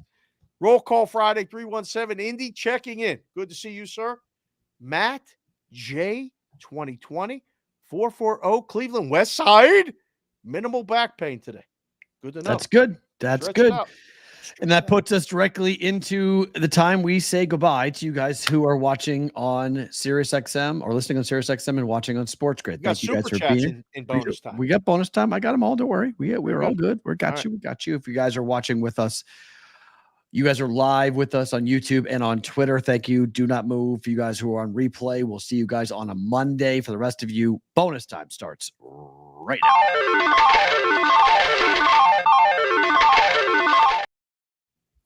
As you mentioned, we got a million super chats to get to, guys. You guys are doing awesome super chats today. We appreciate all of you. J Buck, he needs a chicken tender hat. Chicken tender hat next week, Sig. I don't know how we're gonna get. I don't know what the chicken tender hat is. You're gonna have to send me a direct message and let me know what that is. Do you have the hot dogs in chicken tenders? Is that the new thing? I don't. I have a hot dog hat. I Right. can get another hot dog hat made. We got to take a personal request and get with our hat guy. Can we do Corbin a chicken and see if we're going to do chicken that. tender? Chicken tenders for the V? Hard. Not sure about that. Not sure about that. Random super chat for bonus time to celebrate end of July and being a non-football issue. Thank you, Sonic. Well, thank you, Sonic. Thank you very much. JC from Stacey, JC from Casey. You did win that. Congratulations. I appreciate you. You went and bought a Daily Juice hoodie. Congratulations on that. Yeah, he won. Nice work. He had the #1 return on investment in the month of July for Betting Pros and all Betting Pros listeners and Daily Juice listeners. So good job, buddy. How much is that? A lot? Was it a lot of plays? Do you have to put in a lot of plays? Have to 20 minimum, 20 bets per month minimum. Oh, good. That's good. Oh, he went 44 and 40. He had an ROI of 28%. He went 84 plays? Yeah. 44 and 40? Yeah. Holy crap. ROI 28%. Damn, son. Good job with that. Appreciate you doing that for sure. That's awesome. Happy Roll Call Friday. I don't really have anything else. So probably dumbly, I'll bet Casey Detroit to be tied at the second inning. Interesting. Schoolbull and Reagan's. Then JC's Golden Boy, man, Bobby Witt Jr. will ruin it. Have a great weekend, fellas. He's been phenomenal. He's got 14 RBIs into the break, right? Yeah, this is a really good baseball game. Sneaky. It's KC Detroit, but it's early. Detroit's small favorite. This will be fun. This will be a good one to watch. Under. Catching up because people scheduled meetings on Friday afternoons. Have a tremendous weekend brigade from Chef Betty. We appreciate that. About Tree Fitty. There you go. Here's about Tree Fitty. Thanks, Mikey. And then finally, Gio the Wop. Fun fact of the day. The Cubs used to have spring training. Fun fact. So I said prop. Oh, you said fucked. I said prop. It sounded like you said fun fucked of the day. And I was like, what? He said what? Sorry. Fun fact of the day. Cubs, we're in bonus time. Cubs used to have spring training on Catalina Island in the 20s and 50s era. Good luck to all you this weekend. Really? On Catalina Island, the Cubs would train spring training out there? How cool is that? That place, Catalina Island. I mean, that place is just heaven on earth. I've never been out there. I've only seen it. So awesome. We took a boat and we rode by it. But I got so fucked up one afternoon on that island. It was so fun. Oh my God. Whoa. Hey. AC and I got trashed on that island one afternoon. Really? we got lit up one afternoon drinking on there, and then we had to take the boat back, and we were like, "Whoa!" Oh wow! The Wrigley's own the island. Thank you, The Wrigley's own the island. That's who knew? Excuse me. Well, yeah. What do they own? They own the island. Wow. My goodness! Just recently found that out. Oh, I did not know that either. That's pretty cool. I did. Cool. I guess I did say funked. Sorry. I apologize for that. Okay. That takes us to one play that we've not talked about.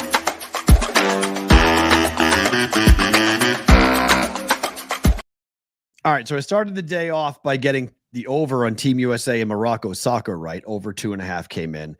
Did France come back or did France get completely destroyed? Because they were down by like 20 last time I checked. In what, basketball? Yeah. Against Germany. They get ruined. France, they're getting smoked. Still, okay. Yeah. All right, so that bet's dead. So that takes us to the day. Orioles Guardians over 9 to decide the day. Man, Spain covered. I knew that Spain was going to cover that big number against Canada. Damn it. Orioles Guardians over 9. Let's see. Open 8.5 was bet to 9. JPC said bet it. Ooh. Kramer and Carrasco. Yikes. That feels like a first blush. That's got to be an over, no? The Orioles are the #1 road over team in baseball. And the Guardians are the #4 home over team in baseball. Yeah. The Orioles are 27-19 to the over after a loss. Yeah, this is probably a bet. Carrasco could give up 9 in the first 5. This is a problem. I'm looking at it and I want to. I was adamant yesterday. Loved Cleveland. I told you that on the juice, JC. You should have heard that. The Orioles are on a crazy overrun. It's ridiculous. The number that their games have been going soaring over for the last 2 weeks. That's funny. The move came on them. today. I get it. Makes sense. They got How waxed many yesterday. times do you get? Well, now it's back to 5 books. Wow, this is great. I love when it's like this. 5 have the favorite on the bottom, but only because they're the home team, minus 105, minus 105. And 4 books have the favorite on the top, minus 112, minus 108, minus 109, minus 115. This is awesome. I love it. Coin flip game, total over. We betting this? Yes. Yeah, it's a bet. Okay. It's a bet. You got to say over. Yeah. Favorite thing about today is what? There's Dave from Green Bay. It's 920 Green Bay, Wisconsin, 88 degrees. Thank you for being here, Dave. Hopefully you dodged all the bullets at the counter today, answering the questions as to why the game was a refund. My favorite thing about today is that we're here doing the show, and I'm not in a book answering the question when someone comes to the counter with an over ticket, why they're not getting paid. And I appreciate there's a gentleman on Twitter who quote tweeted me that said, I don't know the rules. I want to thank you, Andy, for quote tweeting me, because I posted FanDuel's rule with the caveat that said, since the beginning of time, a football game has to go 55 minutes to be an official game. They have, thanks to Dave's Daily Picks, sent me a screenshot of the rules with the highlighted thing that said, unless unequivocally decided. They have it in there. So I posted that, and I made the wrong assumption that it was misunderstood from people, and why I said this is how FanDuel does it, not saying they did it the 55-minute rule. They paid the total. But I want to thank you for fact-checking me, because you keep me honest and you keep me on my toes, which all of you do. You guys all keep this show alive by everything that you're doing, showing up, being here, liking the show, subscribing to the show, all of the above. It's not possible without you, and it won't exist without you. Matt and I are not going to sit here and talk to each other every day, despite the fact that both how much we love it. We have to keep doing it and getting the responses, emails, text, whatever, the show ups at the live shows to keep this dream alive. So we're going to keep doing it. But my favorite thing about today is that there are people that are always out there to hold you accountable. You guys hold us accountable to be here at the ish time, to do a good show. And I absolutely fucking love it. Me, this. Our first ever Big Ten Survivor contest for $25,000, which we will give you the full details. Entries will start on Monday. We will give you all the information on our website, thebvbshow.com, coming up on Monday, but I cannot wait to watch this. This is going to be super fun. It is the Bostonian versus the Book Big Ten Survivor contest. 15 weeks, 18 teams, $25,000 on the line for one lucky brigade or other member. What if 2 people make it to the end? They can chop it if they want. I mean, did they split the prize? No, one guy's got to pick one guy's got to pick the other, and they got to have an agreement. Why? What if they both have the same team available? And they split. Okay, so if they all get to the end and win, like they split. Okay. Yeah. No, I mean, you win 12.5 for $100, or you win $100 and then 25,000. It would be phenomenal. Yes. And you guys can come on the show and brag, talk about it. Oh, crow. If you win this, you're on the show. I mean, if you want to be, I'm not forcing anybody ever to be on the show. And the other thing, can we clarify the brigade story yesterday, the proxy story yesterday? That I don't know who's listening, who's watching, and I hope that someone is that's considering using us to be the brigade proxy for them. We'd never fucking tell your pick to anybody. We would never, like, I can speak for me and Matt. Oh, you mean that guy that was a good go? Like, I know for a fact that every proxy, guy? Yeah. He wasn't saying us. No, but you can't say every proxy does it. That speaks to us. So you say every, that's us. So sorry.